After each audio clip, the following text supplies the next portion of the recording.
Au début 2020, je te présentais une vidéo sur la configuration de l'extension Yoast SEO pour ton site WordPress. Au début de 2023, Yoast a sorti une nouvelle version de son extension où toutes les options ont changé, ce qui rend ma vidéo de 2020 plus pertinente. Alors aujourd'hui, je te présente une nouvelle vidéo où je te montre comment installer et configurer l'extension Yoast SEO, la version qui est sortie au début de 2023.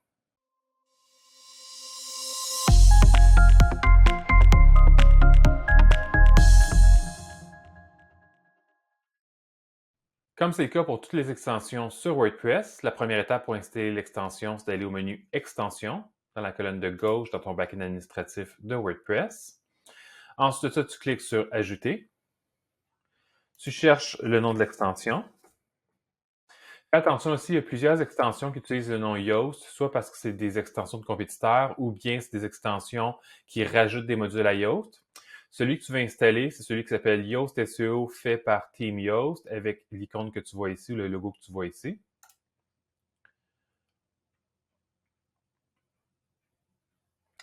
Après l'avoir installé, tu l'actives.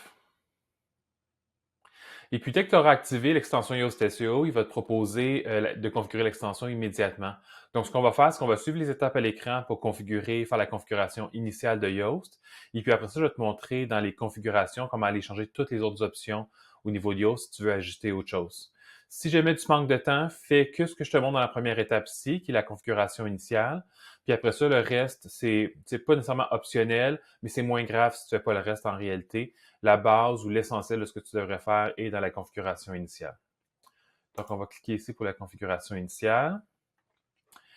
Ici, moi, le site WordPress sur lequel j'installe, c'est un site WordPress complètement vide que j'ai préparé pour la vidéo d'aujourd'hui. Dans ton cas, ça se peut qu'à cette étape-là, Yoast te donne des rétroactions, des choses à ajuster ou à voir sur ton site par rapport au contenu qui est déjà là ou par rapport aux extensions qui sont déjà là. Si tout est correct comme c'est le cas ici, tu peux cliquer sur Continuer. Ensuite, il nous demande de décrire le site web, c'est quoi ou ça représente qui ou ça représente quoi. Est-ce que ça représente une personne? Est-ce que ça représente une organisation? Puis les informations que tu vas rentrer là, il va s'en servir pour la balise, pour les informations de graphes. Donc, une des choses que Google va faire quand il va visiter un site web, c'est qu'il va vérifier dans le code source de la page si certaines informations sur l'entreprise derrière ce site web est présent. Puis à ce moment-là, il va utiliser ces informations-là pour identifier c'est qui la compagnie derrière le site web. Puis ça l'aide aussi à montrer des informations enrichies dans les résultats de recherche. Donc ici, on va spécifier que c'est une entité, si c'est une compagnie, ou une personne, si par exemple tu crées un blog de voyage, ce serait une personne que ça représente puisque c'est ton blog personnel. Tu vas donner un nom à ton site. Normalement, le nom que tu donnes ici, c'est le nom de la compagnie comme telle ou le nom du blog. Donc, si tu as un blog ou une boutique en ligne, ça va être le nom du blog, le nom de la boutique en ligne. Tu vois automatiquement Yoast m'a inséré un nom ici. C'est le nom que j'ai configuré en installant WordPress au départ. Donc, les chansons que tu n'auras pas besoin de rien mettre ici. Après ça, le nom de l'entité, ça pourrait être la compagnie derrière le site web. Donc, tu pourrais avoir un nom pour le site web, après ça, une compagnie derrière le site web. Tu pourrais avoir une distinction ici. Sinon, on met la même chose aux deux endroits, comme moi j'ai fait. Après ça, il nous demande un logo. Le logo ici, il ne nous l'affiche pas à l'écran à cet endroit-là, mais la recommandation de Yoast pour l'image à cet endroit-là, c'est une image va faire 1200 pixels de large par 675 pixels de haut. Puis je suis pas entièrement sûr pourquoi Yoast nous recommande une image qui fait 675 pixels de haut, parce que l'image qu'on met là, normalement, devrait concorder au même standard que l'image qu'on va mettre pour la balise Open Graph. La balise Open Graph, c'est un standard qui a été créé par Facebook pour les partages des pages de sites web sur les réseaux sociaux. Tu sais, quand tu partages une page sur Facebook, la page d'un site web sur Facebook, ça va faire une prévisualisation où on voit une image, un titre, puis un petit extrait du contenu. Ben ça, le robot de Facebook, quand il va sur ton site web pour connaître le contenu de la page, pour savoir quoi mettre à cet endroit-là, si ton site web a défini les balises Open Graph avec une image, un titre et une description, c'est l'information qu'il va utiliser pour afficher dans le fil d'actualité Facebook. Puis si jamais tu n'as pas défini ces attributs-là, l'image, le titre, la description, il va regarder le contenu de la page, puis il va extrapoler ce qu'il devrait utiliser pour l'image, le titre et la description. Alors, idéalement, tu vas vouloir le spécifier. Et puis ici, on ne parle pas de base Open Graph dans cette partie-là. On parle plutôt là, je t'ai dit le graphe, mais c'est le schéma que Google va utiliser. Mais le standard, il devrait être le même ici au niveau de l'image. Il ne nous l'indique pas à l'écran. un autre écran, Yoast nous demande 1200 par 675. J'ai vérifié avant de préparer la vidéo d'aujourd'hui parce que je trouvais ça étrange, le 675. La recommandation officielle de Facebook, c'est 1200 par 630. Alors, je suis pas trop sûr pourquoi Yoast nous demande 1200 par 675 quand le créateur du standard nous dit 1200 par 630. Fait que moi, à ta place, pour être safe, je mettrais 1200 par 630 parce qu'au bout du compte, c'est Facebook la source définitive sur c'est quoi le format d'image pour la balise Open Graph. Et puis ici, tu vas mettre la même image en réalité pour le logo d'identité. Donc, je vais faire ça maintenant.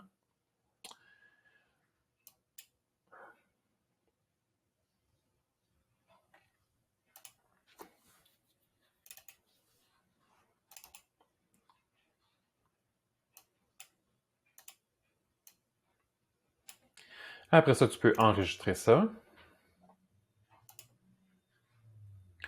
Ensuite, il te demande tes liens réseaux sociaux pour Facebook et Twitter. Donc là, nous, on est présent sur Facebook, fait que je mettrai Facebook. On n'est pas présent sur Twitter, donc je ne mettrai rien pour Twitter. Et puis, tu nous permets d'ajouter un autre réseau, puis on met tout simplement le lien là. Mais en réalité, on a ajouté un autre réseau, là, et c'est pas spécifiquement c'est quel réseau en réalité. Fait qu'ici, on est juste sur Facebook, fait que je vais mettre enregistrer. Ici, il nous demande si l'extension Yoast sur ton site web peut envoyer des données anonymes à la compagnie derrière l'extension Yoast pour voir comment tu utilises l'extension, comment elle fonctionne sur ton site, etc. C'est vraiment une question de si tu es prêt à partager des données comme ça avec la compagnie derrière Yoast. Moi, je te dirais qu'à priori, là, tu peux te permettre de dire non. De toute façon, l'extension Yoast va fonctionner aussi bien que tu dises oui ou non en réalité, là. Ici, il nous invite à s'inscrire à l'infolette de Yoast. Donc, si tu aimerais t'inscrire à l'infolette de Yoast, tu mets ton adresse là. Moi, je vais continuer. Fait que là, il nous dit que tout est beau, la configuration de base est déterminée. Donc, si jamais tu n'as pas plus de temps aujourd'hui, arrête à ça, puis au moins le minimum est fait, ou la base est faite. Puis après ça, si tu aimerais vraiment comprendre toutes les différentes configurations de Yoast pour vraiment configurer l'extension au meilleur, ben, continue d'écouter la vidéo, je vais te montrer le reste. Donc, on va cliquer ici sur « Aller au tableau de bord ». On va aller à « Réglages ». Donc là, ici, c'est les différents modules, les différentes fonctionnalités de Yoast que tu pourrais activer ou désactiver. Si jamais il y a des fonctionnalités qui sont pas utiles pour toi, le mieux, ce serait de désactiver la fonctionnalité parce que plus que tu as de fonctionnalités d'activer sur une extension, puis plus qu'elle va utiliser de ressources de ton serveur pour fonctionner, le serveur qui héberge ton site web. Donc, quand je parle de ressources serveur, je parle le processeur, la mémoire, etc. Donc, tu vas vouloir désactiver les fonctionnalités que tu n'utilises pas. Fait qu'on va les regarder une à la fois, puis tu pourras voir s'ils sont utiles ou non pour toi. Donc, la première fonctionnalité, c'est l'analyse SEO. Ça, définitivement, tu vas vouloir le laisser activer. Là, c'est la base de pourquoi on installe Yoast. C'est parce qu'on veut que Yoast fasse une analyse SEO de nos pages, puis nos articles de blog et nos autres types de contenus pour nous donner une rétroaction sur les choses qu'on devrait ajuster pour avoir un SEO plus optimal. Donc, moi, je te dirais, laisse-le activer. C'est probablement la raison pour laquelle tu as installé Yoast au départ. Après ça, l'analyse de la lisibilité, tu pourrais te permettre de la désactiver, mais c'est probablement une bonne idée de la laisser activer elle aussi. C'est une autre forme de rétroaction que Yoast nous donne par rapport au contenu sur nos pages, puis nos articles et nos autres types de contenus. Et puis, basé sur cette rétroaction-là, on peut ajuster notre contenu là, pour qu'il soit plus optimal d'un point de vue SEO. Donc, moi, je te dirais probablement que tu vas vouloir laisser cette fonctionnalité-là activée. Après ça, pour l'analyse d'écriture inclusive, ça fonctionne seulement en anglais. Donc, si ton site web, comme c'est le cas ici, moi j'ai un site web WordPress qui est en français, donc il me l'a désactivé. Mais si tu as un site web qui est anglais ou qui est multilingue, qui contient aussi de l'anglais, active cette option-là, puis Yoast va te donner de la rétroaction sur l'écriture inclusive. Après ça, tu as aussi un module pour les stats. Donc, les stats, c'est finalement des statistiques que Yoast te donne en rétroaction sur ce que tu as écrit. Ça, c'est vraiment optionnel. Tu pourrais le désactiver. Ça n'aura pas vraiment d'impact sur la qualité de ton SEO en réalité. C'est plus informatif pour toi. Moi, je vais le laisser ici parce que c'est une information que j'aime bien voir. Après ça, pour le contenu Cornerstone, ça te permet d'indiquer à Yoast c'est quoi le contenu. Si tu as plusieurs, disons, articles de blog qui tournent autour d'un même sujet, mais c'est lequel là-dedans qui est le principal ou qui est celui qui est le pilier central. Je pense qu'en français, le contenu Cornerstone, on dit plutôt le contenu pilier. Donc, si tu as 3 articles de blog qui tournent autour du même sujet, c'est lequel des 3 qui est l'article primaire, puis ce qui fait en sorte que les autres sont secondaires, ben c'est l'option Cornerstone où ce que tu vas indiquer à Yoast lequel est le primaire. Comme ça, il va savoir c'est lesquels qui sont secondaires. Donc, ça, c'est vraiment optionnel. Tu vas vouloir activer ça dans le cas où tu aurais, par exemple, un très gros blog sur ton site web avec probablement plusieurs douzaines ou plusieurs centaines d'articles de blog. Quand on a beaucoup de blogs sur un site web, tôt ou tard, on a plus qu'un article qui parle du même sujet. Peut-être pas exactement de la même manière, ben définitivement pas de la même manière, parce que ce serait redondant, mais ça se peut que le même sujet revienne plusieurs fois. Fait qu'à ce moment-là, tu vas vouloir être capable de spécifier à Yoast c'est lequel ton contenu qui est cornerstone ou pilier. Après ça, ton compteur de liens textuels, c'est que ça, c'est un outil qui va te permettre, qui permet à Yoast de compter les liens dans tes pages, pour donner une rétroaction là-dessus. Ça revient un peu à ce que je te disais ici. Là. Tu veux qu'il fasse, en réalité, les liens dans tes pages, tes articles de blog et tes autres contenus. Ça a un impact sur le SEO. Donc, tu vas vouloir que Yoast te donne cette rétroaction-là pour pouvoir prendre action si jamais tu as oublié de mettre un lien interne ou tu as complètement oublié de mettre un lien sur un article de blog. À ce moment-là, tu vas vouloir faire ça. Après ça, l'option suivante, c'est suggestion de lien. Ça, c'est vraiment juste si tu payes pour la version payante de Yoast SEO. Aujourd'hui, je te présente la version gratuite de Yoast SEO. Donc, dans la version payante, Yoast, il peut consulter ton contenu puis proposer des liens à insérer dans ton contenu, des liens externes qui aideraient ou internes, qui aideraient à améliorer le SEO sur ton site web. Parce qu'il y a plein de choses qu'on fait en SEO. Puis une des choses là, qui est payante d'un point de vue SEO, c'est mettre des liens dans ton contenu, que ce soit des liens internes ou des liens externes. C'est payant d'un point de vue SEO. Après ça, l'option suivante, c'est les données Open Graph. Donc, j'en ai parlé tantôt, les données Open Graph. C'est un standard qui a été créé par Facebook. C'est des balises qu'on met dans le code source d'une page pour spécifier l'image, le titre et la description qui devrait être affichée dans le fil d'actualité quand on partage une page d'un site web, que ce soit une page d'information, une page de produit, une page d'article de blog, une page du portfolio, peu importe. Si les balises Open Graph sont définies dans le code source de la page, le robot de Facebook va le prendre en considération et va utiliser ces informations-là pour afficher dans le fil d'actualité. Puis bien que le standard ait été créé par Facebook, il y a d'autres réseaux sociaux comme LinkedIn qui servent des balises Open Graph aussi. Fait que moi, je te dirais que c'est un plus d'avoir ça d'activer. Puis ce qui est intéressant, si tu actives les données Open Graph, c'est que tu n'auras pas nécessairement besoin de configurer ces informations-là Open Graph sur chaque page de ton site, sur chaque article de blog, parce que Yoast va créer ces balises-là dans le code source de ta page basé sur le titre de l'article de blog, basé sur l'extrait que tu as configuré pour l'article de blog, basé sur l'image que tu as configurée dans l'image à la une ou l'image mise en avant de ta page de ton article de blog. Fait que ça va se faire essentiellement automatiquement, puis tu vas pouvoir configurer autre chose si tu désires configurer autre chose, mais dans la base de Yoast, si tu as activé cette option-là, il va le faire tout seul. Fait que c'est vraiment un plus, puis ça demande très peu d'efforts. Fait que moi, je te dirais, laisse ça activer aussi. Donner Twitter Card, c'est similaire, mais pour Twitter. Donc, si tu es dans un marché où les gens sont susceptibles de partager des pages de ton site sur Twitter, laisse cette option-là activée. Ici, au Québec, Twitter n'est pas beaucoup utilisé. Donc, a priori, pour un site web, pour une entreprise qui est au Québec, surtout si elle n'est pas elle-même présente sur Twitter, on désactiverait ça. Ça fait un module de moins d'activer qui est probablement pas très utile. Par contre, si ton entreprise est dans un marché où Twitter est très utilisé, comme aux États-Unis ou dans certains autres pays, ben là, à ce moment-là, tu vas vouloir laisser ça activé parce que les internautes sont plus susceptibles de partager les pages de ton site sur Twitter. Ici, c'est le même principe, mais pour Slack. Donc, si tu aimerais que sur Slack, il y ait l'équivalent des balises Open Graph pour que Slack sache comment mettre quoi mettre dans la prévisualisation, à ce moment-là, tu vas vouloir activer le partage sur Slack. Puis encore une fois, si tu n'es pas dans un marché ou dans une entreprise où les gens partagent sur Slack ou ton auditoire site partagerait sur Slack, tu pourrais te permettre de désactiver cette fonctionnalité-là. Ça en fera une de moins d'activer qui va tirer un petit peu moins juste sur le serveur web. Après ça, l'avant-dernière option, ici, ça va être les outils. Donc, quand on ajoute une extension sur WordPress, en général, l'extension va soit rajouter un menu supplémentaire ici à gauche ou va rajouter un sous-menu dans Réglages ou dans Outils. C'est ce que la plupart des extensions font. Dans le cas de Yoast, on a le menu ici et en plus, il rajoute une icône dans la barre du haut. Donc, si jamais toi, tu as un site web avec un paquet d'extensions qui ont rajouté des icônes dans la barre du haut, puis que tu trouves que c'est redondant d'avoir Yoast en haut et Yoast à gauche, tu as juste à désactiver ça ici. Puis tantôt, quand on va enregistrer, ça va faire sauter l'icône de Yoast qui est en haut. Fait que ça en fera une de moins si tu trouves que la barre du haut est trop chargée ou tu n'aimes juste pas que les extensions mettent une icône là. Après ça, pour le point de terminaison de l'API REST, moi, je le laisserai activer. Puis si tu veux le désactiver, par-en ton programmeur pour être sûr qu'il n'y ait rien sur ton site web qui en ait de besoin. On va voir quelques configurations là, qui ont des liens avec l'API REST de WordPress. Puis mon commentaire, ça va être la même chose pour toutes ces occurrences-là de configuration par rapport à l'API REST. Tu vas vouloir le laisser activer, puis tu vas vouloir valider avec ton programmeur web qui t'aide et qui s'occupe de ton site web pour être sûr que c'est pas utilisé avant de le désactiver. Parce que tu pourras avoir une extension sur ton site web qui en a besoin, peut-être que c'est ton thème qui a besoin de l'API REST, peut-être que ton site web est connecté à une plateforme externe comme Mailchimp, comme un CRM, comme ton logiciel comptable. Puis à ce moment-là, il y a des bonnes chances que la communication passe par l'API REST.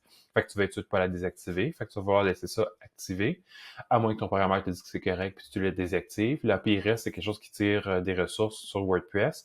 WordPress a plein de belles qualités, là, mais un de ses défauts, son gros défaut, c'est que ça prend beaucoup de ressources. Donc, quand tu peux désactiver des fonctionnalités de WordPress pour libérer des ressources, c'est tant mieux. Il y a des bonnes chances que tu aies quelque chose sur ton site web qui utilise l'API REST. Fait que demande à ton programmeur avant de désactiver ça. L'autre option ici, c'est le plan titre XML. Le plan titre XML, définitivement, tu vas vouloir le laisser activer parce que le plan titre XML, c'est comme une table des matières, finalement, de toutes les pages et de tous les contenus en réalité de ton site web. Fait que pages, articles, produits, portfolios, tous les différents contenus de ton site web, à moins que tu les aies désactivés, vont être placés dans le plan titre XML. Et puis, Google se sert du plan titre XML pour être sûr de trouver toutes les pages de ton site web. Fait que c'est vraiment un plus d'un point de vue SEO. Parce que si jamais Google a de la difficulté à naviguer les différentes pages de ton site en passant par les menus, au moins via le plan titre XML, il va toutes les trouver les pages. Ça va t'assurer qu'il va peut-être pas toutes les positionner dans ses résultats de recherche, mais au moins il va toutes les trouver pour les analyser et savoir s'il veut les positionner dans ses résultats de recherche.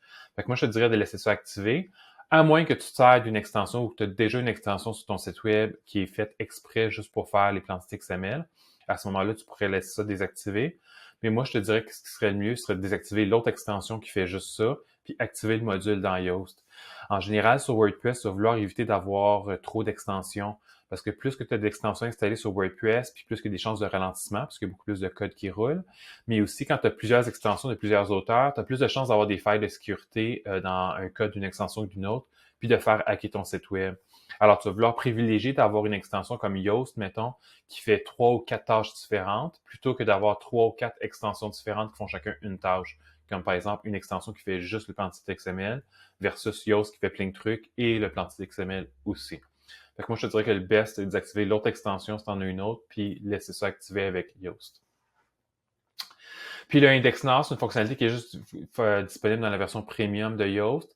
Ça fait en sorte qu'au fur et à mesure que tu modifies du contenu sur ton site web, modifier du contenu, c'est ajouter, modifier, supprimer des pages, des produits, des articles de blog, du portfolio, album photo, etc. Donc, tous les différents types de contenus, si tu ajoutes, modifie, supprime, Yoast va poker Google, va dire Google vient indexer ce nouveau contenu-là, il va poker Bing, Yahoo, etc. Tous les différents engins de recherche pour leur dire viens indexer le nouveau contenu ou viens indexer le contenu qui a changé. Donc, ça évite, d'une part, d'attendre que éventuellement, peut-être, le robot de Google repasse sur ton site web pour indexer les changements. Puis, l'autre avantage aussi, c'est que ça t'évite de toi le faire manuellement en allant, par exemple, dans ta Google Search Console, puis en demandant à Google de venir indexer une nouvelle page que tu aurais créée. Yoast le fait automatiquement pour toi. Donc, cette fonctionnalité-là, elle n'est pas disponible dans la version gratuite, donc on ne peut pas l'activer. Si toi, tu payes pour la version premium, active cette fonctionnalité-là. Ça va te sauver un petit peu de temps. C'est pas énorme, mais disons le temps d'aller demander à Google Search Console de venir indexer ta page. Ça peut te prendre, disons, 2 minutes, 3 minutes. Puis si tu publies des articles de blog à toutes les semaines, ben 2-3 minutes fois 52 semaines, tu viens d'économiser 2 heures environ. J'essaie de faire un calcul mental rapide.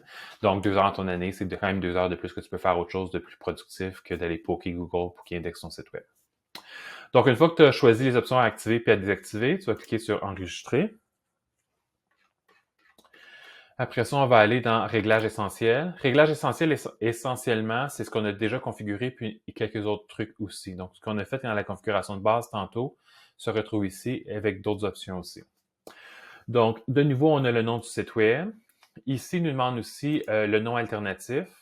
Le nom alternatif, de la manière que ça fonctionne, ça, c'est une balise ou une information qui est transmise à Google au moment qu'il vient indexer ton site web. Puis ça l'aide à mieux comprendre c'est qui la compagnie derrière ce site web-là. Puis ça peut influencer aussi le nom qui est affiché dans les résultats de recherche.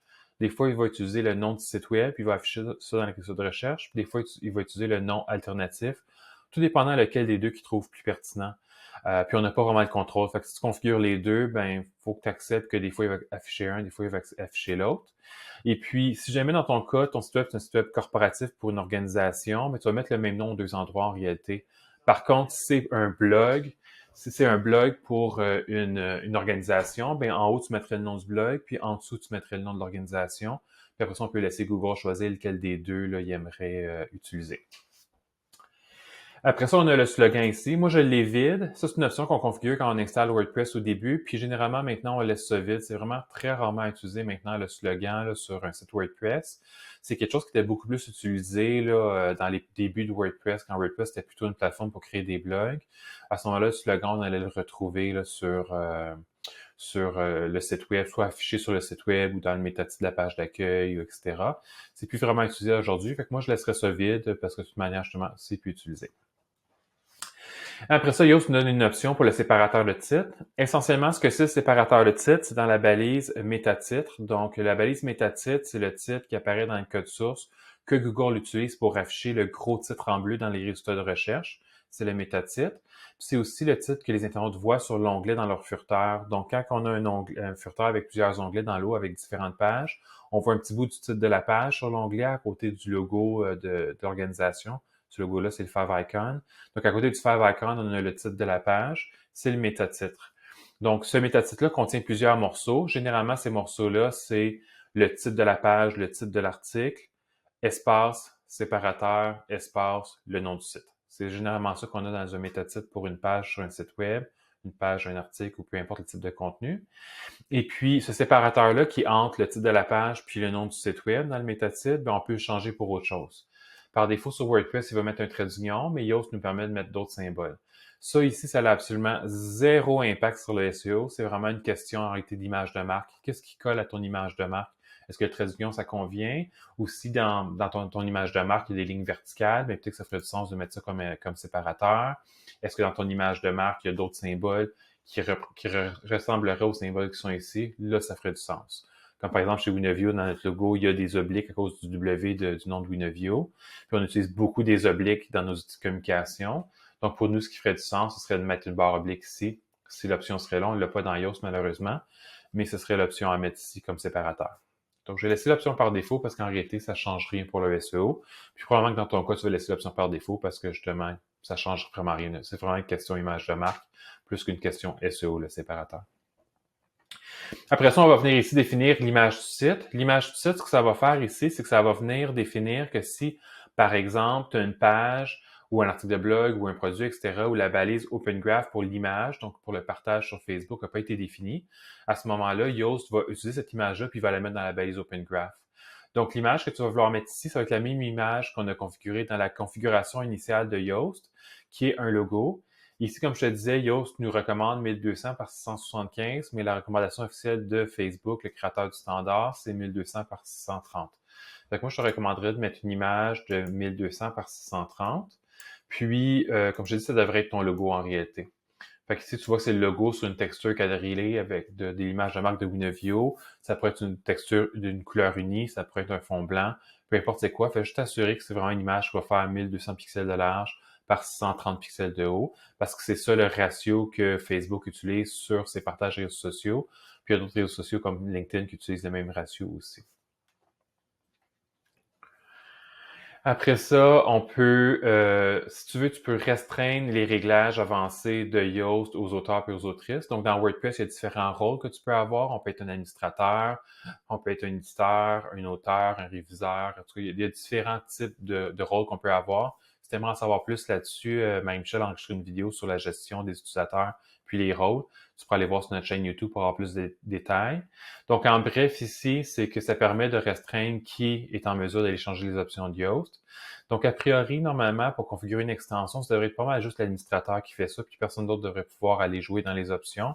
Fait que tu peux te permettre en réalité ici de désactiver ça. Ça va faire en sorte que seulement toi, en tant qu'administrateur ou administratrice de ton site web, que tu vas pouvoir changer les options. Puis le suivi d'utilisation, si on l'avait déjà désactivé tantôt, c'est pour envoyer des informations anonymes à Yoast sur l'utilisation que tu fais de Yoast SEO. Donc, c'est sauvegardé pour ça. On va retourner en haut. On va aller à la représentation du site. Donc, si la représentation du site, c'est pour le graphe de Google. Donc, on va remplir les différentes informations, puis ça va se trouver dans le code source de ta page. L'internaute ne le voit pas, mais le robot de Google va consulter le code source de ta page, puis il va voir ces informations-là, puis ça va l'aider à mieux comprendre, comme je disais, c'est qui l'organisation qui est représentée par le site web, ou c'est qui l'organisation qui gère le site web. Ça va l'aider aussi à afficher d'informations plus pertinentes pour les internautes dans les résultats de recherche. Donc ici, je vais y aller. C'est le même principe là, que tantôt, je l'ai comme pas configuré, fait qu'on va le faire là. Donc c'est le même principe que ce que je t'ai expliqué tantôt pour le nom principal puis le nom alternatif. Le logo, même principe, là, on ne le voit plus parce qu'il est déjà configuré, mais Yoast va nous recommander 1200 par 675. Moi, je te recommande plutôt de suivre les standards de Facebook qui sont 1200 par 630. Et ici, on l'a déjà configuré tantôt. C'est que tu voudrais changer le lien pour Facebook. Donc, on va enregistrer ça et puis on va continuer. On va aller à la connexion site. Donc ça, c'est l'écran où tu vas aller quand tu veux connecter ton site web à la Google Search Console, à la Bing Search Console, puis aux autres outils similaires de d'autres engins de recherche. Je t'expliquerai pas aujourd'hui comment faire pour connecter ton site web à la Google Search Console. Par contre, j'ai fait une vidéo l'année passée sur YouTube qui t'explique comment faire ça. Tu n'as qu'à aller à notre chaîne YouTube et puis je te montre comment le faire de différentes manières, dont entre autres comment le faire avec Yoast. Donc, tu vas pouvoir voir dans cette vidéo-là comment le faire avec Yoast pour connecter ton site web à la Google Search Console. On va continuer. Là, on va arriver dans les types de contenu. Donc, ici, sur ton site web, ce que tu vas voir sous type de contenu et sous taxonomie va être différent de ce que tu vois sur mon site. Moi, en ce moment, j'ai vraiment une installation de base de WordPress avec aucune autre extension que Yoast d'activer puis le thème WordPress de base. Donc, j'ai vraiment juste la base de WordPress ici. Si dans ton cas, tu aurais par exemple l'extension WooCommerce pour faire du commerce électronique sur ton site web, WooCommerce rajoute un type de produit qui s'appelle, de contenu qui s'appelle produit. Fait qu'à ce moment-là, ben, on aurait un type de contenu additionnel ici. Si par exemple, tu as un module qui te permet de gérer un portfolio, une galerie photo ou un album photo sur ton site web, ben, tu verrais ça ici, portfolio, galerie photo, album photo. Donc ici, toi, tu vas avoir probablement plus de choses que moi j'ai sur mon site web de base, mais ce que je vais te montrer pour articles et pages, ça revient au même pour tous les types de contenus en réalité. Même chose pour les taxonomies ici. J'ai juste les taxonomies de base de WordPress, mais toi, tu en as peut-être plus. Comme par exemple, si tu as une galerie photo, mais tu aurais une catégorie ici pour les catégories d'albums photo. Donc, on va commencer par la page d'accueil. Ça, c'est sûr que tu l'as. Donc, ici, ça nous permet de configurer le métatitre et la métadescription de la page d'accueil. Moi, je te recommanderais par rapport à ça de rien configurer ici. Même chose pour l'image Open Graph, puis le partage, la balise Open Graph image, la balise Open Graph titre, la balise Open Graph description. Je te dirais, laisse tout ça tel quel, configure rien de ça, puis va plutôt dans ton module page où tu vas normalement pour modifier le contenu de ta page d'accueil. Et puis à cet endroit-là, quand tu modifies la page, tu as un module Yoast pour toutes les pages en réalité, la page d'accueil ou peu importe la page de ton site web. Tu as un module Yoast qui te permet de configurer tout ça. Puis fais-le au niveau de ta page, parce que de toute façon, toutes tes autres pages à propos, nous joindre, services, etc., tu vas le faire à partir de ton module page de toute manière. Ça fait juste plus de sens pour toi de tout configurer au même endroit. Ça va éviter que plus tard, toi ou quelqu'un d'autre qui travaille sur le site est perdu quand vient le temps d'ajuster pour la page d'accueil parce que vous ne trouvez pas où aller l'information puis vous avez oublié qu'elle est à cet endroit-là. Fais tout ça dans le module page. Ça va être en plus uniforme sur toutes tes pages, incluant l'accueil et configuration à ce niveau-là.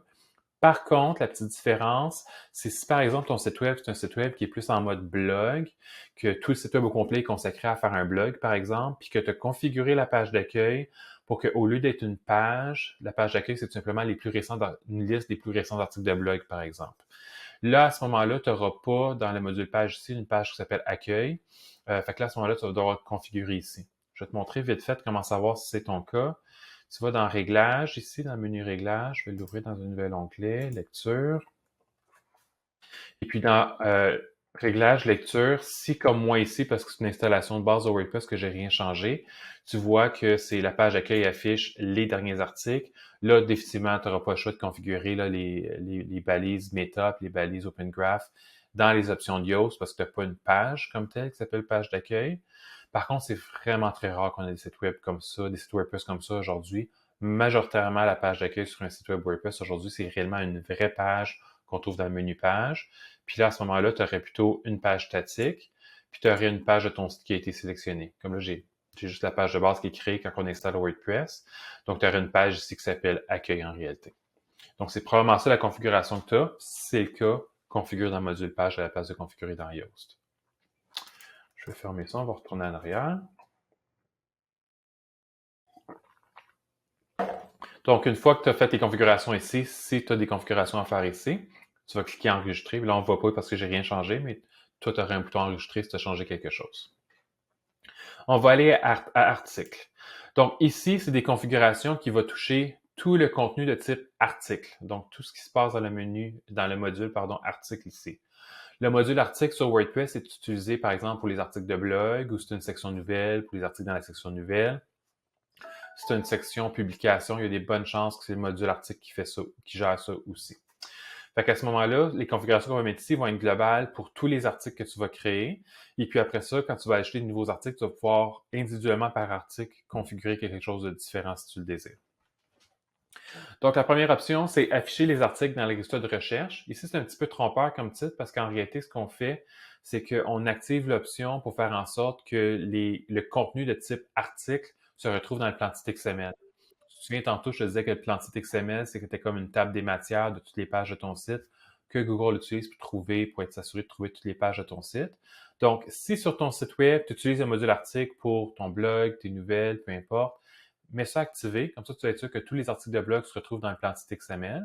Par contre, si dans ton cas, il y a 0 article sur ton site web, tu n'as pas de blog, tu n'as pas de section nouvelle ou rien de ça, puis que tu vois ici dans le module article, puis c'est vide, il n'y a pas de contenu, à ce moment-là, ben, ça ne vaut pas la peine de créer un plan titre pour les articles puisque tu n'as pas d'article. Fait que à ce moment-là, toi, tu désactiverais ça ici. Fait que là, je vais le laisser activer. Je vais supposer que j'ai un blog sur mon site web. Fait qu'on laisse ça activer. Ici, ce premier paramètre-là, c'est pour configurer la structure par défaut de la balise métatitre.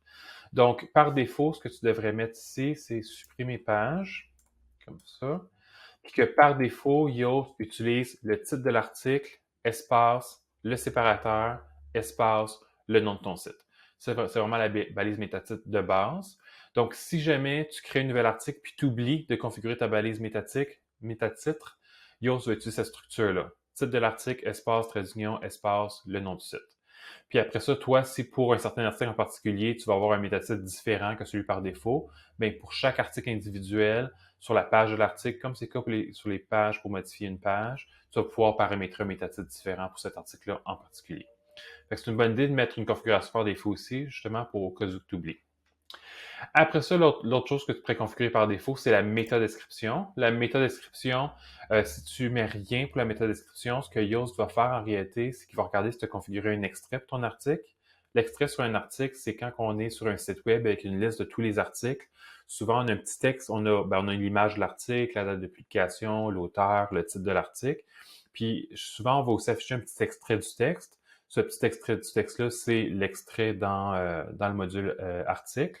Donc, si tu as configuré un extrait, Yoast va utiliser l'extrait puis il va le mettre dans la balise métadescription.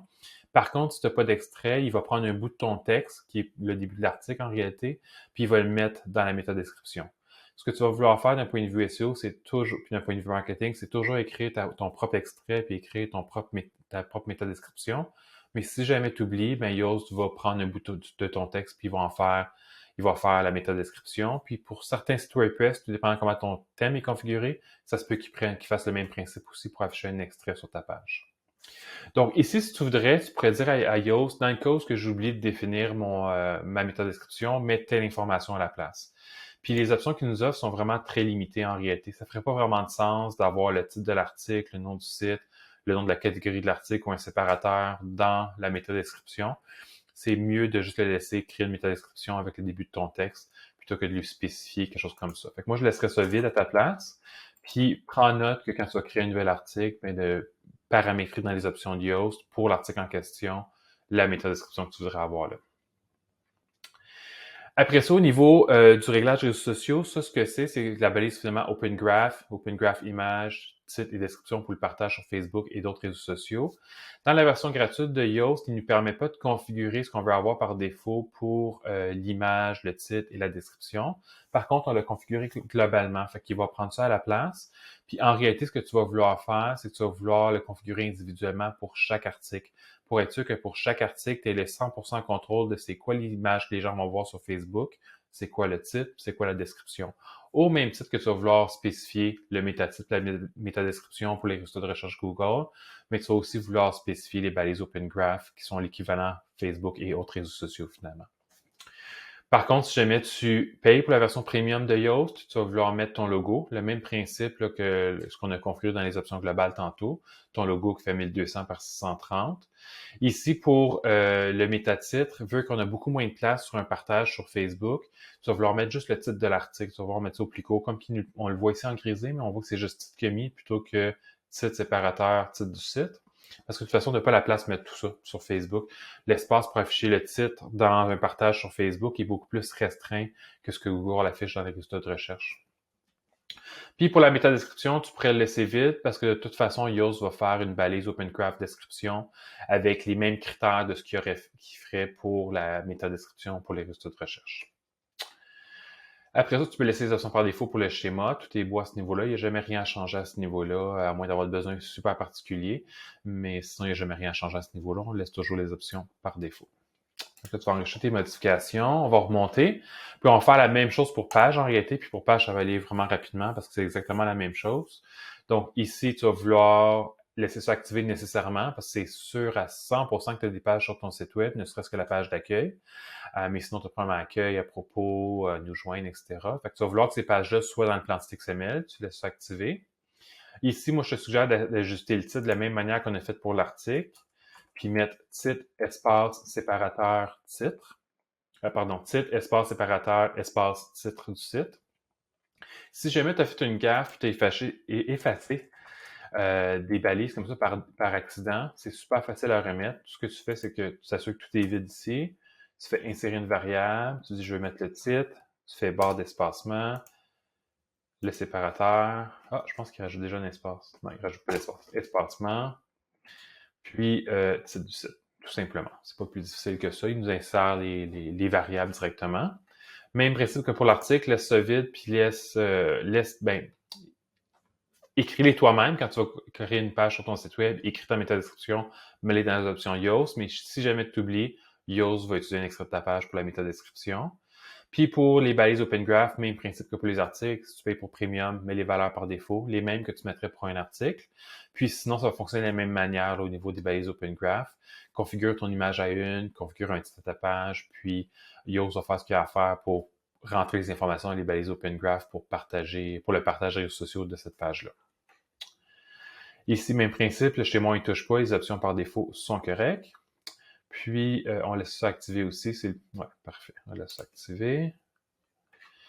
Après ça, donc là, c'est tout pour moi sur mon site. Si dans ton cas, tu as aussi des produits, albums photos, portfolio, etc., tu vas refaire cette opération-là pour chacun d'entre eux pour les enlever. Ça se peut comme, par exemple, que tu aies un thème qui vient avec un module portfolio, mais toi, tu n'as pas de portfolio sur ton site web, mais le module portfolio, il est quand même activé parce qu'il vient avec le thème comme tel. Fait que si c'est le cas, ben, tu vas tout simplement mettre désactiver pour ton module portfolio, tout simplement, puis il ne sera pas dans le plan de site. Donc ça, c'est pour les types de contenus. Après ça, on va dans les taxonomies. Les taxonomies sur WordPress, c'est le nom global donné pour toutes les différentes manières qu'on peut classer ou catégoriser des contenus. Comme par exemple, dans la base de WordPress, on a des articles. Si on vient ici dans le menu article, on peut voir que j'ai catégories et étiquettes. Donc, les catégories et les étiquettes, c'est deux taxonomies différentes du type de contenu article. Puis c'est tout simplement deux manières différentes de classer ton contenu, soit dans des catégories, soit dans des étiquettes. Et puis les catégories, puis les étiquettes, puis toutes les autres taxonomies, en réalité, ils peuvent avoir des pages qui s'affichent sur ton site web en lien avec ces catégories, ces taxonomies-là, que ce soit catégories ou étiquettes. Dans ton cas, c'est un site web plus complet que le mien où tu aurais, par exemple, WooCommerce pour faire du commerce électronique. WooCommerce rajoute le type de contenu produit que tu aurais ici. Bien, les produits sur WooCommerce, ils peuvent se classer dans des catégories de produits. Fait que là, tu aurais une autre catégorie ici qui s'appellerait, une autre taxonomie, ici qui s'appellerait catégorie de produits. Même principe, c'est un module portfolio. Probablement qu'il y a une taxonomie catégorie pour le portfolio. Même chose pour l'album photo, etc. Donc, ça se peut que toi, tu aies plus de taxonomie ici. Fait que je vais te montrer pour les catégories. Donc, ici, disons que j'ai pas de blog du tout sur mon site web. C'est sûr que les taxonomies catégories ne seront pas utilisées. Fait qu'à ce moment-là, j'irai désactiver ça pour pouvoir avoir ça dans mon plan de site. Puis tout le reste des configurations, pas besoin d'y toucher de toute manière parce que y a pas ce contenu-là n'existe pas sur mon site. Dans le cas où ce que j'ai des articles sur mon site web, puis que j'utilise des catégories pour classer mes articles, parce que ça se peut que tu utilises les articles sur le site, mais que tu n'utilises pas la notion de catégorie. Mais si tu l'utilises, à ce moment-là, tu vas vouloir activer ça pour être sûr que Yoast crée dans son plan de site XML, mette les liens vers toutes les différentes pages de catégories d'articles de blog. Donc, une page de catégorie d'articles de blog, essentiellement, c'est une page sur ton site web qui affiche tous les articles d'une catégorie en particulier. Donc, pas tous les articles au complet. Comme ta page, mettons, notre blog serait tous les articles. Puis la page avec une catégorie en particulier serait juste les articles de cette catégorie-là. Donc, on va vouloir mettre cette page-là dans le plan de site si on utilise des catégories et qu'on a un blog. Tu peux paramétrer le titre SEO de cette page-là. Donc, tu peux le faire ici pour que ce soit global, comme pour les articles et les pages. En réalité, tu mets le paramètre global que tu veux qu'Yoast utilise. Puis après ça, quand tu vas gérer tes articles ici, tes catégories d'articles, tu peux spécifier indépendamment par page c'est quoi le métatitre et la métadescription que tu aimerais avoir. Fait que par défaut, il nous dit archive des. Fait que moi, je dirais plus pour. Je trouve que ça fait plus de sens pour, parce qu'on peut pas assumer que le nom de la catégorie est pluriel. Donc, je dirais archive pour. Titre du terme, c'est le nom de la catégorie comme tel. Page, c'est inutile ici. Fait que archive pour, espace, le nom de la catégorie, espace, séparateur, espace, le nom du site. Fait que c'est parfait pour ça. Puis pour la métadescription, ils nous offrent pas de variable qui fait de sens, fait qu'on va laisser ça vide. Puis on va s'assurer quand on crée une catégorie pour nos articles de blog de spécifier dans les options de Yoast la métadescription pour cette catégorie-là. Même principe que pour les pages et les articles. Si tu payes pour la version premium, tu peux spécifier des valeurs par défaut pour le partage d'une page de catégorie d'articles de blog.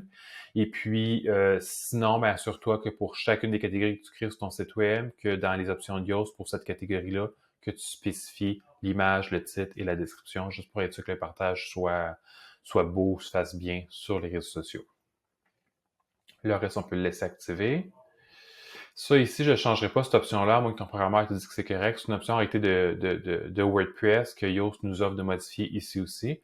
Mais si ton site web était configuré au départ avec ça, je le laisserai comme ça parce qu'il pourrait avoir un impact sur autre chose sur ton site si on joue avec les slogs de catégorie. Fait qu'on va enregistrer les modifications.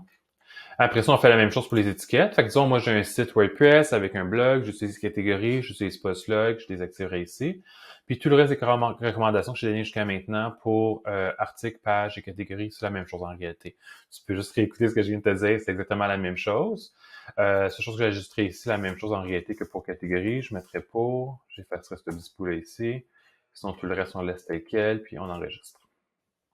Si toi, tu as d'autres taxonomies, mets la vidéo sur pause, passe à travers tes autres taxonomies. Maintenant, on va aller dans les options avancées. On va commencer par optimisation de l'exploration. Ici, si tu n'as pas beaucoup de compétences techniques par rapport au web, au code HTML, puis la programmation, touche à absolument rien à cet écran-là, puis va au prochain. Si tu t'y connais un petit peu, je vais te dire quels que tu peux désactiver puis sans avoir d'impact négatif sur ton site web. Donc, ceux que tu peux désactiver ici, ça, c'est des options que tu pourrais désactiver juste pour rendre ton site web un peu plus performant d'un point de vue SEO. Tu peux désactiver les liens courts, c'est pas vraiment utile de nos jours vu que tous les sites web font du URL rewriting. Tu peux désactiver ici, retirer la balise du générateur. Ce que c'est ça exactement, c'est que ça affiche dans le code source de ta page que ton site web a été créé avec WordPress et ça dit, c'est vraiment ça qui est vraiment, vraiment bad en réalité, ça l'indique c'est quoi la version du WordPress utilisée sur ton site web. Puis la raison pour laquelle c'est vraiment, vraiment bad, c'est parce que si jamais la version de WordPress que tu as sur ton site web a une faille de sécurité connue, c'est que non seulement tu annonces à une personne malfaisante que tu as WordPress sur ton site web, mais en plus tu dis « Ah, j'ai telle version de WordPress », puis ça lui ouvre la porte de « Ah oui, ben cette version-là de WordPress a une faille de sécurité ». Alors c'est sûr qu'une personne malfaisante va en profiter pour hacker ton site web. Fait que tu vas vouloir éviter de l'annoncer. Tu peux pas vraiment cacher que ton site web est fait en WordPress, parce que même si cette balise-là est retirée, on le voit dans le code source de la page que les noms de fichiers et tout ça, c'est du WordPress, donc on peut l'identifier sans difficulté. Par contre, c'est vraiment trop de dire c'est quoi la version. Ce serait un petit peu comme dire ouais, j'ai la porte sur ma maison, elle est barrée, et puis voici le gabarit pour te créer une clé pour ouvrir la porte. Essentiellement, ce serait ça. Fait que tu veux éviter que ça s'affiche dans le code source de ta page. Fait que tu vas désactiver cette option-là pour sûr. L'autre que tu vas désactiver, c'est celle-là ici, qui va indiquer les autres technologies utilisées sur ton site web avec leur version. Puis là, dans l'exemple ici, ça nous montre PHP. PHP, c'est le langage de programmation avec lequel est programmé WordPress. Puis là aussi, si la version de PHP qui est sur ton serveur web a une faille de sécurité connue ou une exploitation connue, à ce moment-là, c'est comme annoncer à des hackers, ben viens hacker mon site web. Il est hébergé sur un serveur qui a une vulnérabilité. Fait que tu veux éviter d'afficher ça. C'est encore une fois comme donner le gabarit pour créer une clé pour qu'il rentre chez toi. Fait que tu vas désactiver ça. Tout le reste des options ici, touche-y pas. Touche-y vraiment pas, surtout pas l'API REST ici. C'est toutes des choses que si tu les désactives, ça a des chances de briser quelque chose si quelque chose sur ton site l'utilise ou si ton site est connecté sur une plateforme externe, comme je te disais tantôt, un CRM, un logiciel infolettre, une application comptable, etc. Fait que tu vas vouloir éviter de désactiver les autres, puis tu vas plutôt mettre ça entre les mains de ton programmeur pour qu'il vérifie s'il y a des choses qui sont peu utiles pour toi, puis là, il les désactivera. Mais c'est mieux que tu les touches pas parce que tu peux mettre de quoi en panne sans nécessairement t'en rendre compte que tu le mets en panne jusqu'à ce que plus tard ça devienne un problème. Après ça, format des contenus non souhaités.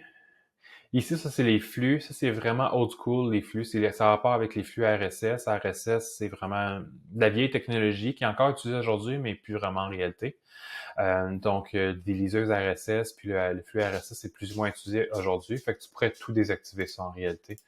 Il y a des bonnes chances que ce soit inutile, à moins peut-être que tu sois dans un domaine techno, comme par exemple si ton auditoire cible, si les gens en informatique, il y a encore des chances que ces gens-là utilisent les flux RSS. Puis si c'est le cas, ben à ce moment-là, tu vas vouloir laisser ça activé parce que peut-être qu'ils utilisent une liseuse RSS pour consulter ton contenu. Après ça, script emoji, si jamais que tu sais qu'il n'y a aucun emoji affiché dans tes pages nulle part, tu peux te permettre de désactiver ça. Ici encore, c'est encore l'API de Google, la version de JSON. Tu veux éviter de désactiver ça. Ça, c'est quelque chose que tu veux mettre entre les mains de ton programmeur pour qu'il puisse te valider que tu peux le désactiver. C'est le même principe que les autres dans la première section ici que je te disais de pas désactiver. Touche pas à ça si tu sais pas c'est quoi. Après ça,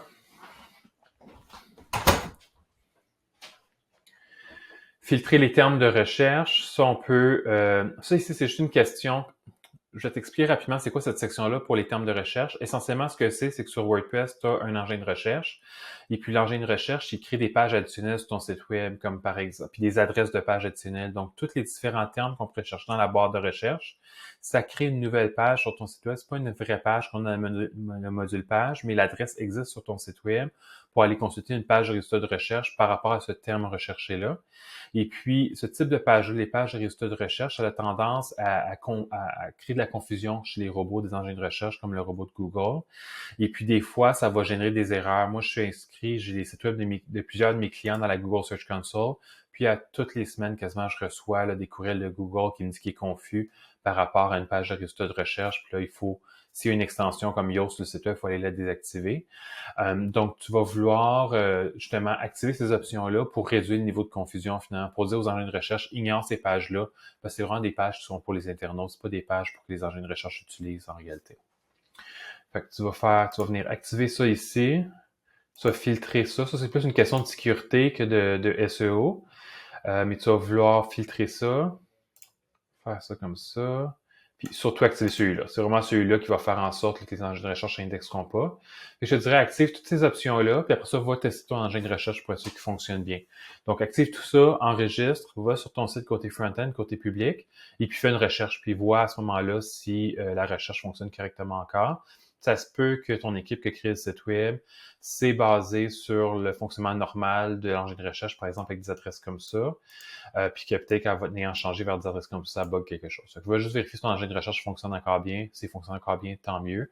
Puis en réalité, on met ça en place tout simplement pour s'assurer que Google et les autres robots des engins de recherche n'iront pas s'enfarger là, dans ces pages-là qu'ils ne devraient même pas consulter de toute manière. Après ça, pour l'avantage, le nettoyage d'URL avancé, ça ici, ça nous le dit en rouge, c'est encore plus important. Ça, c'est une autre affaire que tu mets dans la cour. Tu mets la balle dans la cour de ton programmeur parce que modifier les options ici ou désactiver des choses ici, ça peut avoir un impact négatif. Fait que ça, en réalité, c'est ton programmeur et l'agence qui fait tes campagnes de publicité ou tes campagnes marketing qui devraient dire si tu peux désactiver ça. Ça a le rapport avec comment certains liens fonctionnent sur ton site web. Ça a rapport aussi avec les liens de référence par rapport à tes campagnes publicitaires, que ce soit Facebook, Google Ads ou ailleurs. Fait que tu vas vouloir, dans le doute, désactive rien. Puis si tu aimerais désactiver quelque chose, consulte ton programmeur et la personne qui s'occupe de tes publicités sur les réseaux sociaux et sur les engins de recherche pour être sûr qu'il n'y ait pas d'impact négatif de désactiver ça. Fait qu'on va enregistrer ici. Prochaine option, le fil d'Ariane. Le fil d'Ariane, je ne sais pas si tu sais c'est quoi le fil d'Ariane. Essentiellement, ce que c'est un fil d'Ariane, c'est... en fait, je pourrais peut-être te le montrer, ça va être plus clair. Disons, je vais sur une page comme une page d'article de blog. Donc, sur le blog de Winovio, en dessous du titre, on a ça ici qui nous montre le parcours que j'ai fait pour me rendre jusqu'à cette page-là. Donc, l'article de blog, les témoignages, fait partie de la section blog qui est déclinée à partir de la page d'accueil. Donc, le fil d'Ariane, c'est un type de navigation secondaire que tu as sur un site web qui permet à l'internaute de revenir en arrière plus facilement. Donc, l'internaute pourrait cliquer notre blog, puis tout simplement retourner à l'arrière de cette manière-là, sans avoir à retrouver le lien pour notre blog ou faire retour en arrière dans son furteur. Donc, une des options que des extensions comme Yoast nous offre, c'est de s'occuper du fil d'Ariane pour nous. Puis là, c'est ici qu'on configurerait le fil d'Ariane. Il y a différentes manières là, de configurer le fil d'Ariane sur un site web. Je te dirais que d'utiliser Yoast pour faire ça, c'est peut-être pas la manière idéale. Ce qui est plus idéal serait de le faire au niveau du thème. Souvent, le thème, surtout si c'est un thème premium, sur un site WordPress, il vient déjà avec un module pour faire le fil d'Ariane. Donc, si ton thème vient avec un module fil d'Ariane, il va être déjà agencé pour bien fonctionner avec le thème d'un point de vue programmation, mais aussi d'un point de vue design pour le front-end. Fait qu'à ce moment-là, utilise plutôt le module fil d'Ariane qui vient avec ton thème. Sinon, tu peux aussi programmer, c'est super simple à programmer dans un thème, le programmer sur mesure. Tu peux demander à ton programmeur de le faire. Ça te coûtera pas tellement cher, puis ça va être plus économe d'un point de vue ressources d'avoir de quoi te coder sur mesure dans ton thème que d'installer une extension juste pour ça ou demander Yoast de gérer. Mais si dans ton cas, tu choisis l'option d'aller vers Yoast pour gérer ton fil d'Ariane, mais c'est ici que ça va se passer pour configurer le fil d'Ariane. Je n'irai pas plus en détail ici parce que je trouve pas que c'est une bonne idée d'utiliser cette option-là pour le fil d'Ariane. Si jamais tu sais pas trop comment faire ton choix parce que je t'ai un petit peu garoché l'information rapidement, va sur le site de Winovio, utilise la loupe en haut pour faire une recherche. Cherche pour fil d'Ariane.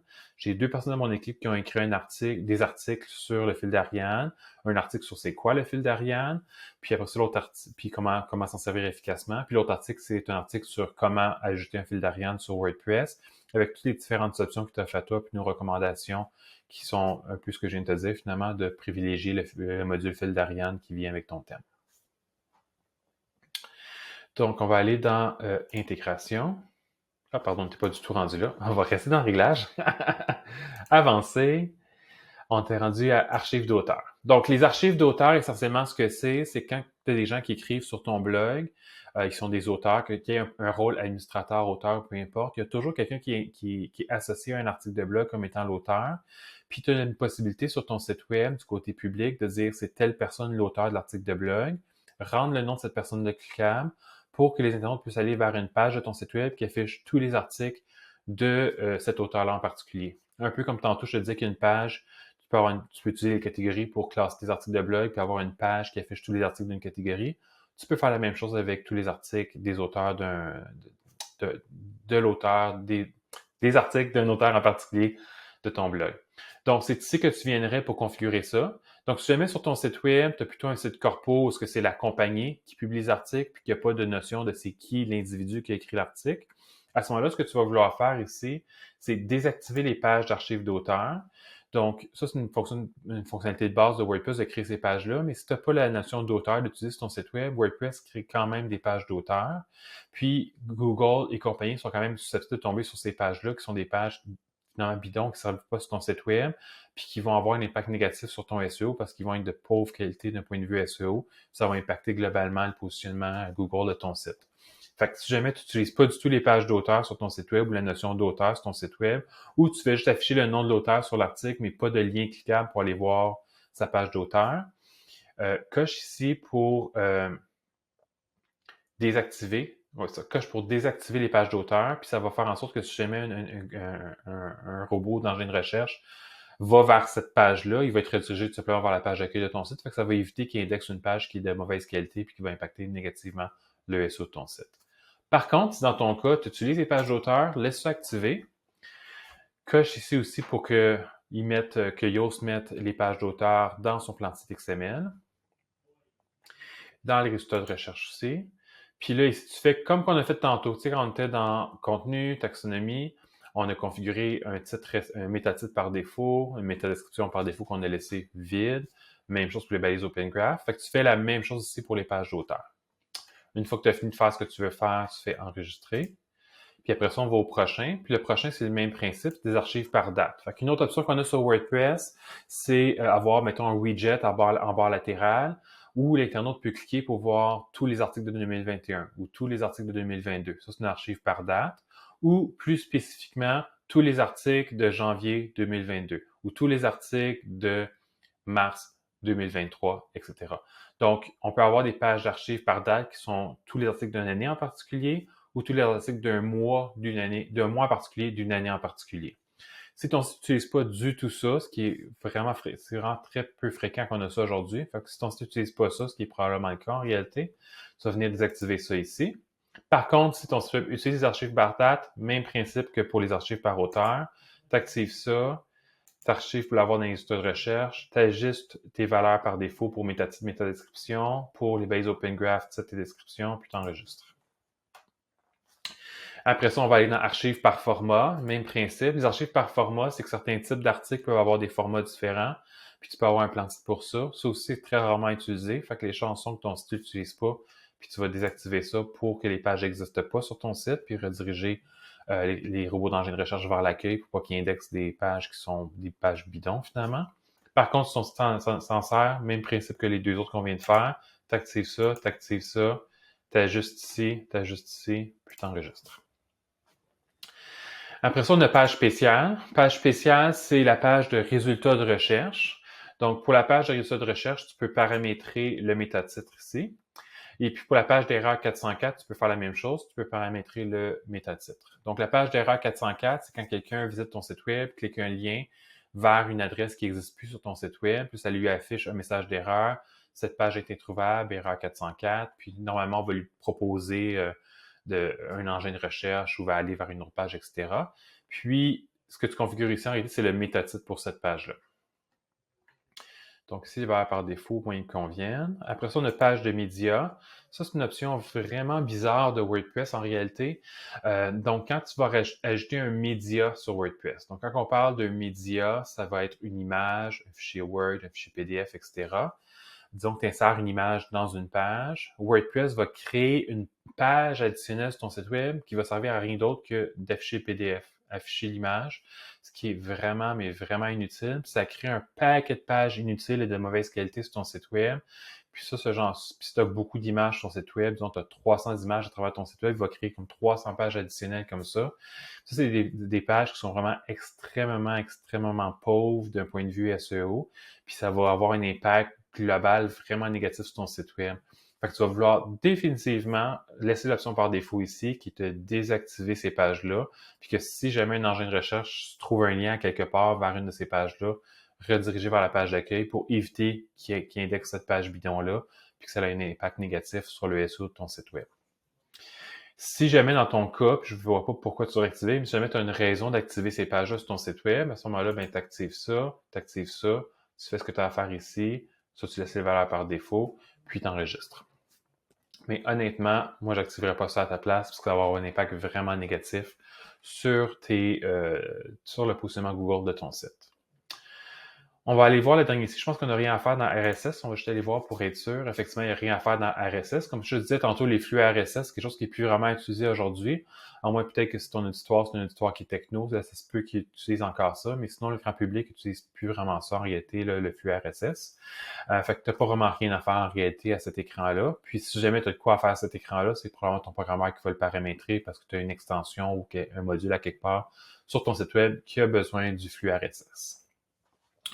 Donc, si tu regardes ça ici, on a fait le tour de toutes les options par rapport, que j'avais à te montrer par rapport à Yoast. Donc, comme tu peux voir, ça a complètement changé l'interface de configuration de Yoast par rapport à la vidéo que je t'avais présentée en 2020. Et puis aussi plusieurs options additionnelles. Puis en réalité, il était vraiment temps que je fasse cette vidéo-là. Ça faisait plusieurs fois que mon équipe me disait que ça avait complètement changé puis que c'était temps que je fasse une nouvelle vidéo. Alors, c'est fait maintenant. Si jamais tu as des questions par rapport à tout ça ou quoi que ce soit qui a rapport avec WordPress, avec le SEO, avec Yoast, n'hésite pas à me contacter à l'adresse info@winavio.com. À la prochaine!